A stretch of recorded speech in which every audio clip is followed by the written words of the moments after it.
All right, welcome back to Problem Solver Politics. We are going to continue diving into the platform of Andrew Yang. Cody, of the 73 points on Andrew Yang's platform, what's next? All right, the next thing I was going to go to is a topic that it's obviously kind of one of the bigger discussions in the country right now.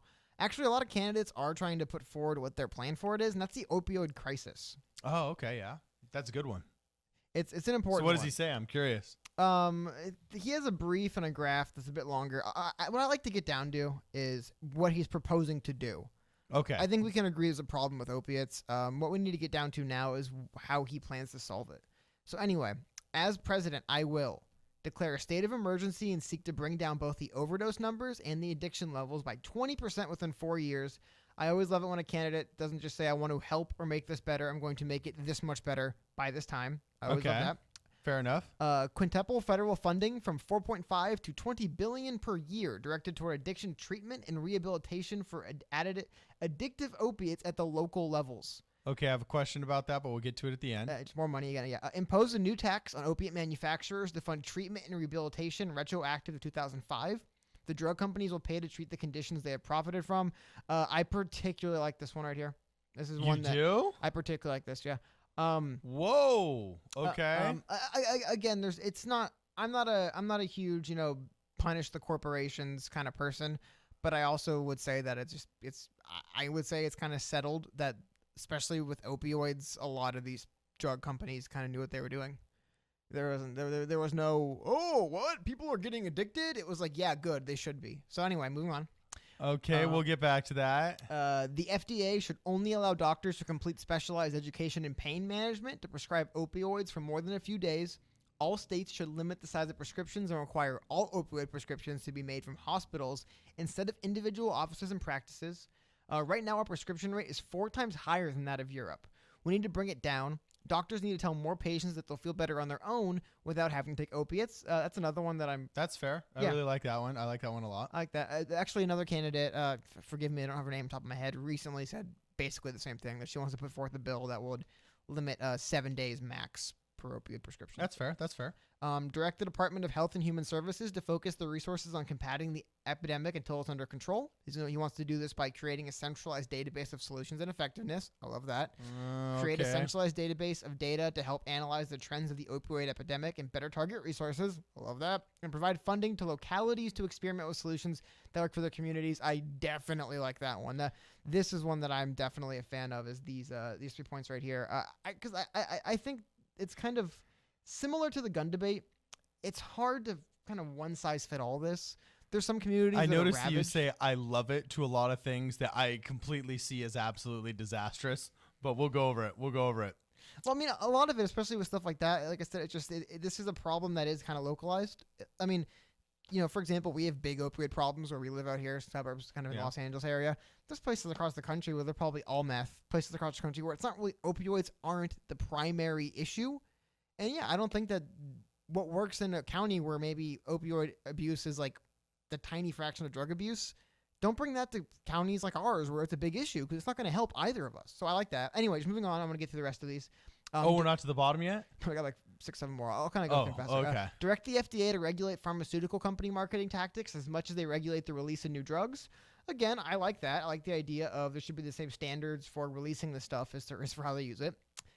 Insurance companies should provide more oversight of prescriptions to curb abuse and report these measures to the Department of Health and Human Services. Just more oversight on these companies. I don't mind. Overdose patients should be sent to mandatory treatment centers for 3 days to convince them to seek long-term treatment.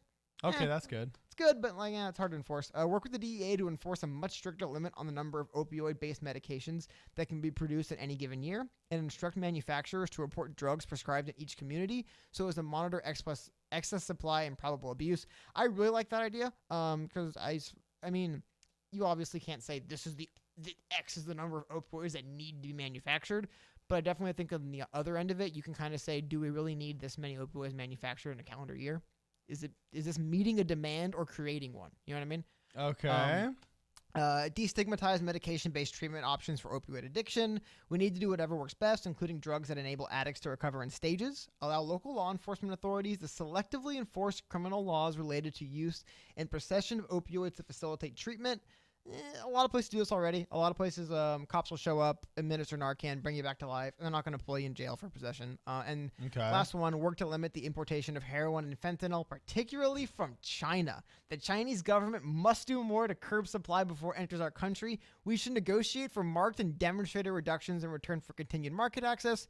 If I didn't know better, I think Donald Trump came up with that one. I was about to say, anyway, did he just go America first on us? Did Andrew Yang just pull in America first? He wants to reduce importation of heroin and fentanyl, particularly from China. I love that. And that's it. Those are all of them. Okay, so a lot of that I agreed with. First off, I love that he's empowering cops and law enforcement to use their best judgment. I think we need a lot more of that. The rules of engagement that we've put on law enforcement and the rules of engagement that we've put on our soldiers out fighting these wars and these battles for us have completely stripped them of their judgment, made blanket statements and blanket rules for everything, and have just caused nothing but a bunch of problems. I don't know how I feel necessarily about, you said, I'm going to give you some pushback on the blaming the companies for the manufacture of the opiates. I've seen bills that Democrats have wanted to propose that have said they're going to blame companies for the manufacture of guns, and I just have a huge moral problem with that. I think that, yes, there can be abusive corporations out there. Yes, there can be corporate greed that goes beyond good capitalist self-interest. But at the end of the day, it's not the company's fault that an addict is an addict to methamphetamines. Well, no, but I would also say, how many guns do you think you should be able to own? Well, if you're an enthusiast, what does it matter? Okay, cool. How many pills of Oxycontin should you be able to possess? Well, see, this is where I like the idea of saying, hey, we've learned a lot now about what opiates can do to the human body and how quickly you can get it addicted. I'm okay with the curbing how much can be prescribed. I think it's great that somebody has to go in and have a face-to-face with a doctor for 5 minutes just so, if not anything, they can just look at him and say, well, he doesn't look like a meth head yet, so I'll give him another week. I think that's a great idea. Yeah. Well, I would just say that I think the difference here is just that, like, if you're Remington, who's recently just judges decided they can be sued for Sandy Hook, says, look, we're gonna make X amount of ARs because we know there's enthusiasts and sportsmen out there who like to buy these things and they'll buy the newest version and they buy this stuff. That's different from we're going to push these pills on people as much as humanly possible. Difference. Like I said, I want as many people in this country to own Remington AR-15 as possible is different from opiates, I see regulating the supply side of everything to me is just going to drive the cost up and make it so that the many people that actually benefit from opiates. See, what we forget about the opioid crisis is that the vast majority of people that use them benefit greatly from them. If you've ever had surgery, if you've ever had your teeth drilled like me, if you've ever broken something, chances are that the painkiller you're going to be administered or you're going to be prescribed by the doctor is an opioid drug. And some people, unfortunately, get very addicted to them very quickly, but the vast majority of them, like me, I've used opioids for a couple of days, when you have your root canal or whenever you have some kind of surgery, and then usually I'm good and I stop taking them. You switch to Tylenol for maybe 2 or 3 more days for minor pain, and then you're okay. So I get wanting to bring it down, how much you can prescribe at any given moment. But for those of us that actually benefit from the use of them, I like that when I go to the pharmacy, it's only $20 or $30 for a decent opioid painkiller that's going to save me from feeling the root canal that I just had. If all of a sudden we're regulating how much you're allowed to produce, the price is going to skyrocket because we did the exact same thing with doctors back in the 70s. Don't forget that part of the reason why doctors are so difficult to find good ones and their salaries are so high and everything is because we introduced a bunch of these stupid rules that limit how many doctors we're allowed to train and graduate in the United States of America. So they're, the few that are good at this one specialty that everybody needs are making these exorbitant amounts of money, and the cost to get access to them is so high priced and exorbitant as well because we're regulating how many we're allowed to have. So if we've already seen how regulating the amount of doctors we're allowed to have just forces us into the black market of importing the Pakistani doctors, the Chinese doctors, the Japanese doctors, and the doctors from other countries where you can get a degree in 4 years instead of indebting yourself $250,000 in 8 years of college here, okay? If we've learned those lessons that regulating the supply of something just makes the cost high, why are we applying that to the opioid crisis? Well, right here, this is an article from New York Times. Okay. Say which one about the Times. They're still probably one of the better ones out there.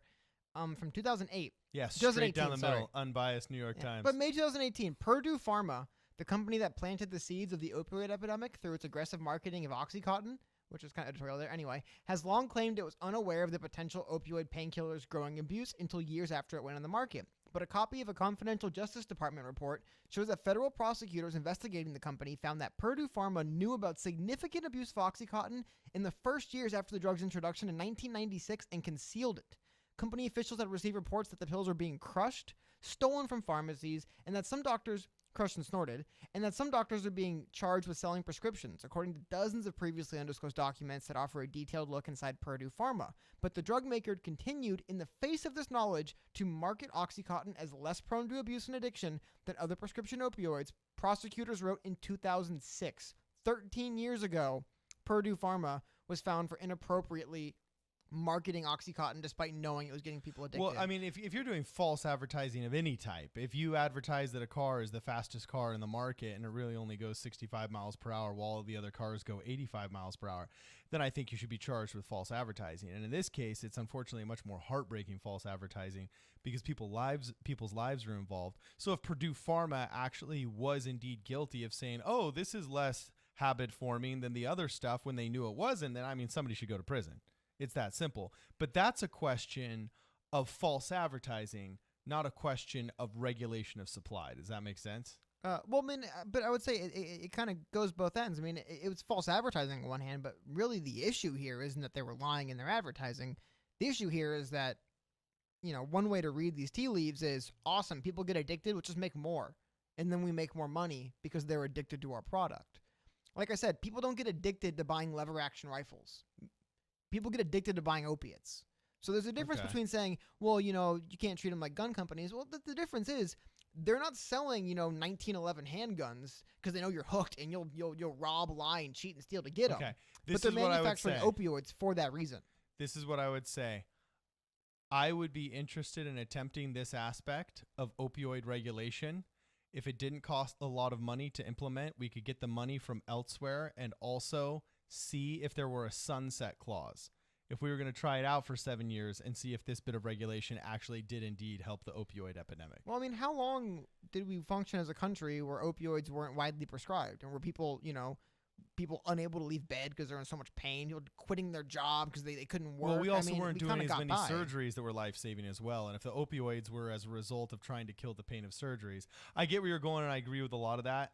I don't think it's a perfect analogy, but I see where you're going with that. Yeah, well, I mean, it's just like I said, I'm not trying to bash on these companies. It's just that multiple have been found to have been intentionally producing these drugs, marketing them, and then pushing them in a way because they knew that people are addicted to them, and they knew. I mean, years after the OxyContin hit the street, reports were coming that people were robbing doctors to get more.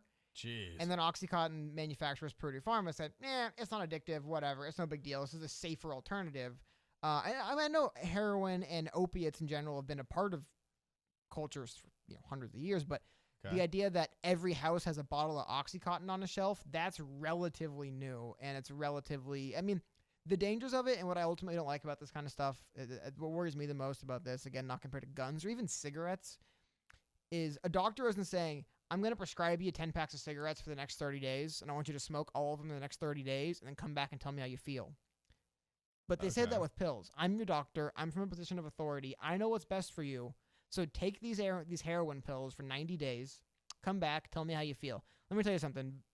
I have friends that are heroin addicts. You give an average person who doesn't mess around with drugs a lot 120 Oxycontins, they're going to come back in 3 months and want more. It's the power of opiates. I'll never forget when my mother had back surgery. She, got off the painkillers and she kind of got sick and she thought she'd hurt her back again. And so she went back and the doctor actually fortunately said, it's not bad. You're going to, I'll just put you on painkillers again for a little bit. And then she'd get off them and she'd feel sick and then she'd get back on them and she'd feel all right. And I'll remember when I was a young child and we were driving, I'll never forget the stoplight we were at when we turned right. We were going to the doctor's office, and I was only about 8 or 9 years old. And I remember saying, hey, where are we going, Mom? And she said, I got to go back to the doctor. I think I hurt my back again. I'm not able to sleep. I'm starting to feel sick. I'm this. And I remember she just had that paradigm shift, that aha moment where she said, oh my gosh, I'm addicted. And she actually went back to the doctor and she asked, are these habit forming? What are the symptoms of addiction? So on and so forth. And he said, yeah, that's definitely a possibility. You could be having a psychosomatic reaction thinking you need more because your body wants a drug instead of, wanting to think it's healed.